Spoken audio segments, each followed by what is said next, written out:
the pending change of rules over the next 2 years with the EU process, if Brexit wins, they can adjust that so their major interests not affected. Who was it you said, you quoted earlier, who said that it was Tusk, I think, who said this is going to be the destruction of Western civilization. Well, it's not going to be anything of the sort.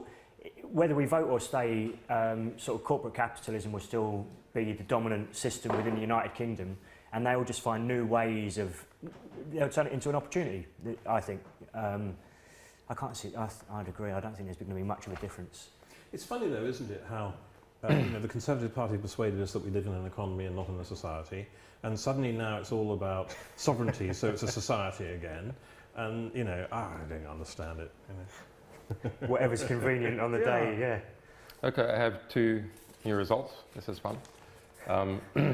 The Orkney Islands, the vote is complete, voted for Remain. Results in from Orkney Island, results in 63% for Remain, 36% for Leave. Turnout was 68.3%. I don't know what the expectation was for Orkney. Well, we'll see what happens to the pound, won't we? Yeah, that'll tell us what the expectation. Poundometer. Sunderland. Perhaps you can tell me what Sunderland is. It'd be an area of deprivation, former industrial town that is now probably suffering. Where is it geographically? So very close to Newcastle. Yeah, up north. Up north. Yeah. Remain. That doesn't make sense. My stats don't make any sense. My stats don't make any sense, guys. Redo stats. Redo stats. We've watched the pound. They look very interesting, but they make no logical sense at all. Oh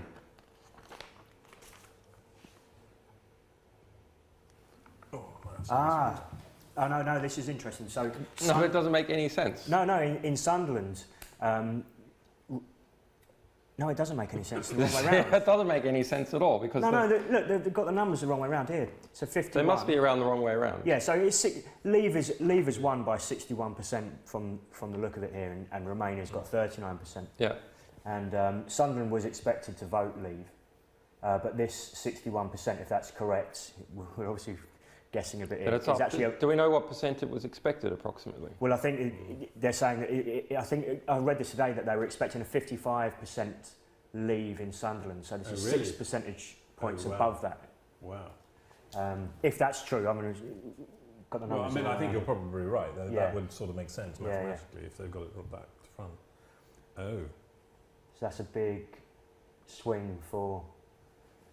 Well, it's not a swing because we haven't had a previous vote there, but we'll see the pound plummet there. I just want to play you a little song as we go to the technical break, which we have to do because we have to cut this in certain segments for the internet. And this is Victoria Newland, which you can play out.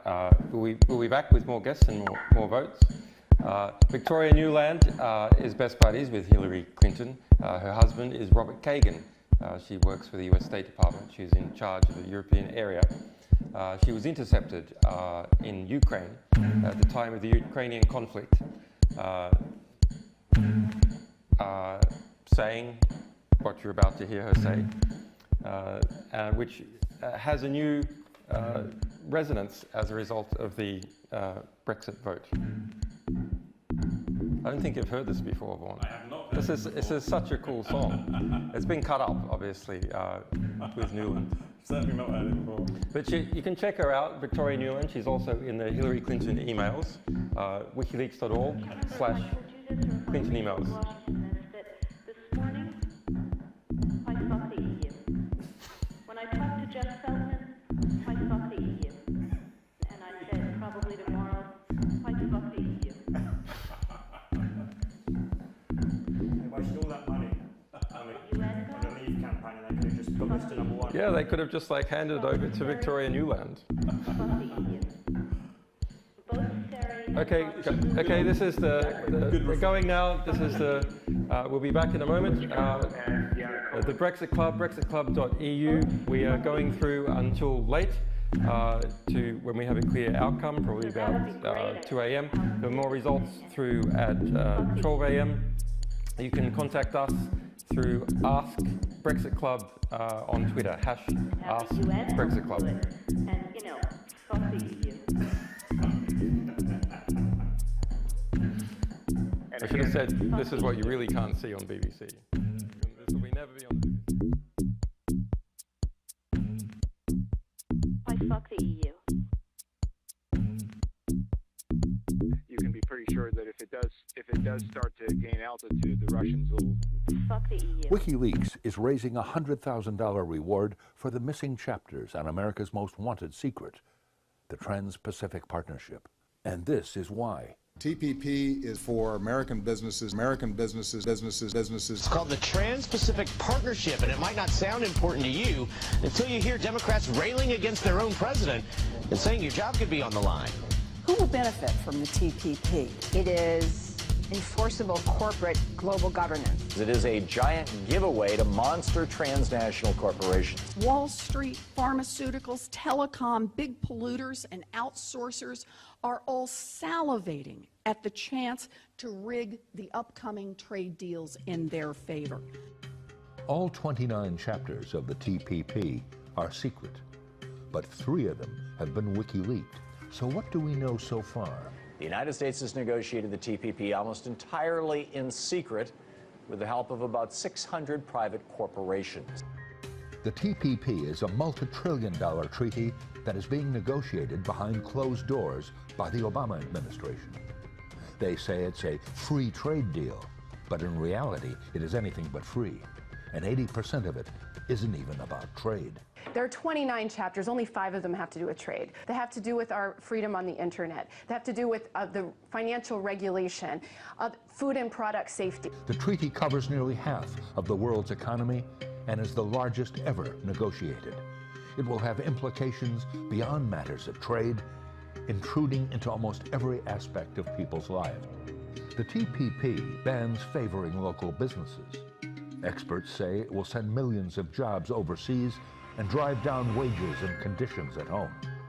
Multinational corporations will be able to sue the government for passing laws, including on the environment and health protections that they claim affect their expected future profit. That's right, a company was able to sue a country over a public health measure through an international court. How the f*** is that possible? Philip Morris International, a company with annual net revenues of $80 billion, basically threatened to sue Togo, whose entire GDP is $4.3 billion. Togo, justifiably terrified by threats of billion-dollar settlements, backed down from a public health law that many people wanted. And it's not just Togo. 2 tobacco companies sued Australia in its highest court. Philip Morris International is currently suing Uruguay. British American Tobacco sent a similar letter to Namibia, the Solomon Islands. Pharmaceutical companies will be allowed to expand their monopolies, restricting the availability of affordable generic drugs. The TPP requires internet service providers to become internet policemen, watching your every click. It is a one-way ticket. Once signed, it will be locked in place for decades. But the scariest thing about the TPP is that there are 26 chapters that cover our daily lives that we have not seen. So let's raise $100,000 as a reward for the missing chapters of the TPP.